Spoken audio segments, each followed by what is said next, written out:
Hola, bienvenidos al canal de la Asociación Letras Inclusivas.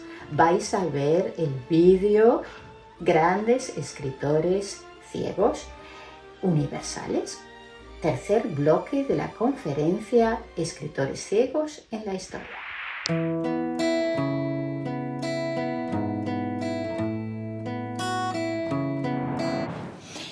Bueno, pues pasamos al tercer grupo, que es un poco misceláneo, porque ahí tenemos en primer lugar a James Joyce, el irlandés que vivió más fuera de su patria que dentro.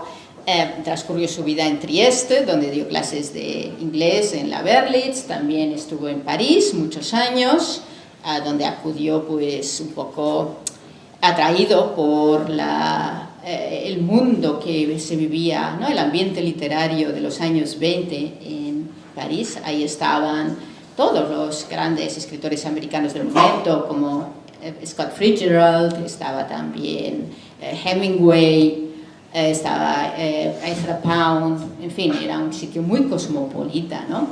Es un poco el ambiente recreado en esa película famosa de Woody Allen, Midnight in Paris, que supongo que la recordaréis, ¿no? Medianoche en París, ¿no? Y bueno, Joyce estaba un poco más al margen de estos círculos, pero sí le gustó estar por ahí, claro. Y fue ahí en París donde se publicó su gran obra, El Ulises. James Joyce, ya de muy joven, con unos 20 años, empezó a tener problemas de vista, de glaucoma, de iritis, y fue toda la vida una gran lucha, ¿no?, para mantener su vista.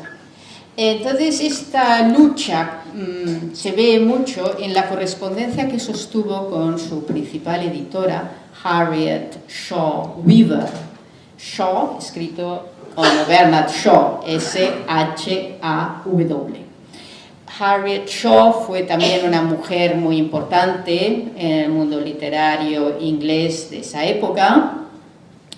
Era una activista, era idealista, porque ella montó la editorial no para ganar dinero, al contrario, perdió, ¿no? Pero quería pues ser mecenas de personas que consideraba grandes talentos.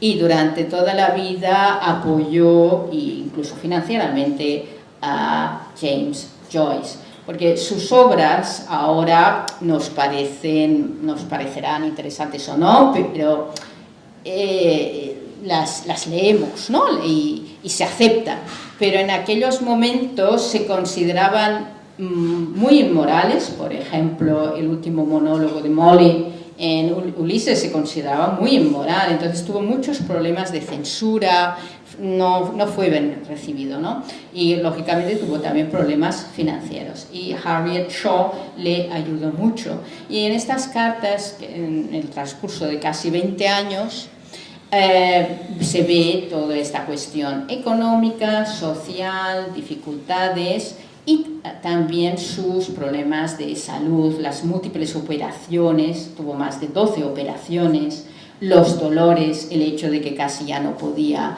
leer, el que tenía que dictar. Precisamente otro famoso irlandés, Samuel Beckett, fue ayudante suyo durante un tiempo. Y bueno, yo recomendaría la correspondencia, leer esta correspondencia para saber un poco más de estas peripecias, tanto de vista como del resto de cuestiones. También el hecho de que su hija Lucy decayó en fases de esquizofrenia y de depresión.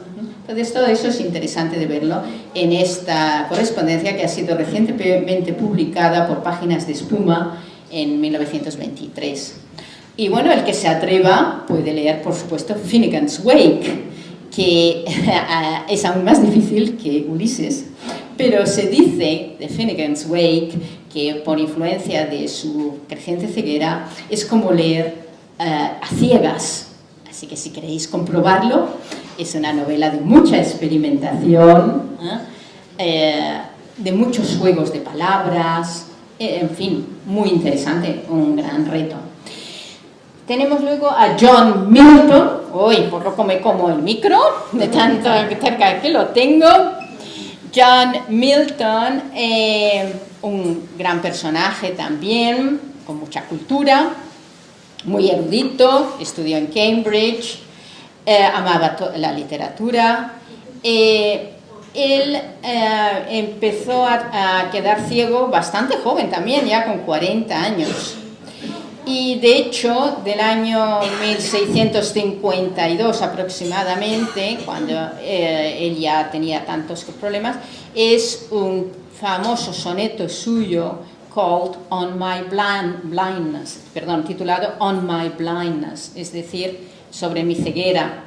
Y es que en este soneto se preguntaba cómo podría él, ya privado de la vista, cómo podría él servir a Dios, ¿no? Él era un hombre muy religioso, incluso había pensado en ser ministro o pastor, y entonces pues es la gran duda que se le planteó al principio, cómo podría servir a Dios siendo un hombre ciego. Pero en ese mismo soneto hay unos bellos versos en los que llega a la conclusión de que también como persona que está de pie esperando, persona con paciencia, puede también servir a Dios.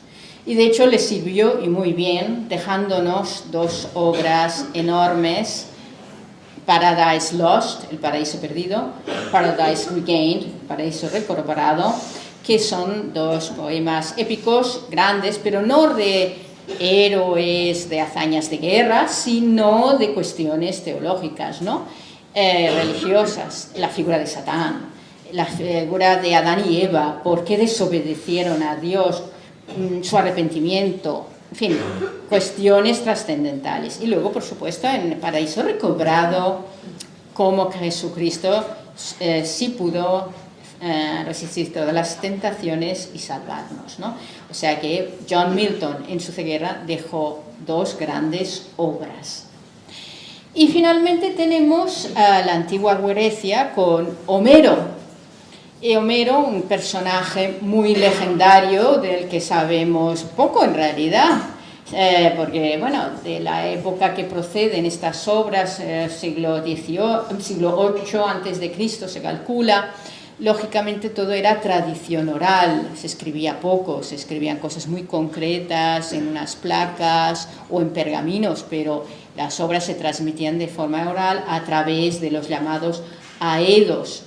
Entonces, no es mucho lo que sabemos de Homero, que probablemente fue el autor de la Ilíada y la Odisea, que precisamente las tenemos aquí en un cubilete delante de nuestro escritorio, obras inmensas que yo, cuando pienso que esto ha sido recitado de generación en generación, yo quedo muy impactada, ¿no? Aquí tenemos, sí, por ejemplo, una música, ¿verdad?, de la lira. Escuchamos un poquito. Sí, porque los poetas o aedos solían ser ciegos y solían acompañarse con la música de la lira, de ahí lo de poesía lírica, o también con la música de las citarras, ¿no? Y esto, claro, la música más la rima ayudaba a la memorización. Entonces, puesto que todas estas aedos en la antigua Grecia eran los encargados de la recitación de poemas, se ha supuesto que Homero también era ciego, ¿no?